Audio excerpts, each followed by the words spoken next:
lagi itu banyak. Mumpung saya belum pulang, 10 titik berarti 10 kali 6, 60 watt.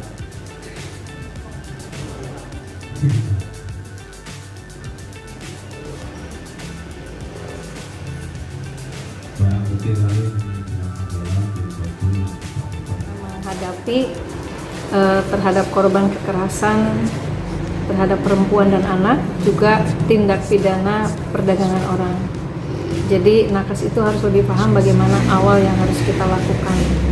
Dan di sini kalau ada terjadi sesuatu hal yang terjadi, kita juga tidak berdiri sendiri dan kita harus melaporkan ke lintas sektoral.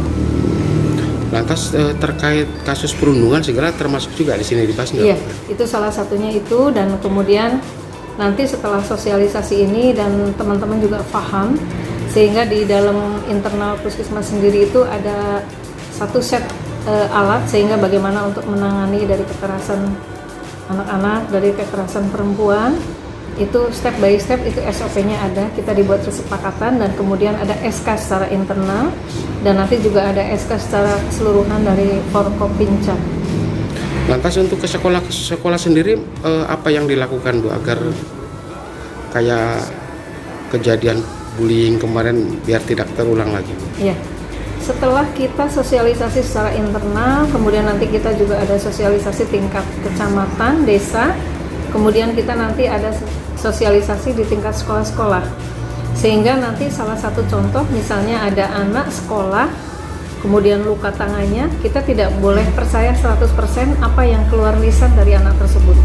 Kita harus mendalami, karena kadang-kadang anak masih menutupi bahwa itu adalah korban perundungan atau pemukulan dari teman sebaya.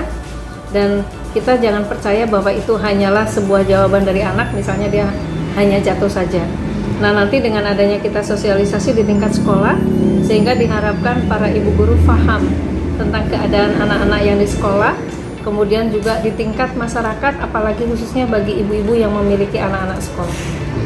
Sekolah mana Bu kira-kira yang sudah atau menurut rencana akan dilakukan ini? Kita rencana seluruh dari mulai SLTEP dan SLTA wilayah kerja dari UPTD Puskesmas Majenang 1. Lantas harapan yang paling utamanya apa Bu dengan kegiatan ini? Harapan yang utama dari kami yaitu diharapkan tidak terjadi lagi perundungan di anak-anak sekolah.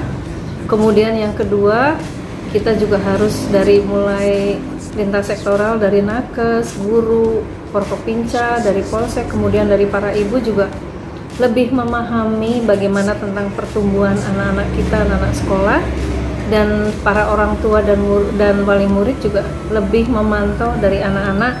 Misalnya pada saat di sekolah, berarti betul-betul sebagai tanggung jawab seorang guru bisa harus memantau bagaimana tentang keadaan muridnya, dan begitu di rumah seorang ibu juga harus bertanggung jawab bagaimana memantau tentang anak-anaknya yang ada di rumah. Ini contoh Foto-foto itu wajib harus ada foto-foto ini. Simpan dalam tetap harus mengirimkan seorang dokter untuk visum ke depan. Jadi nanti di bulan Desember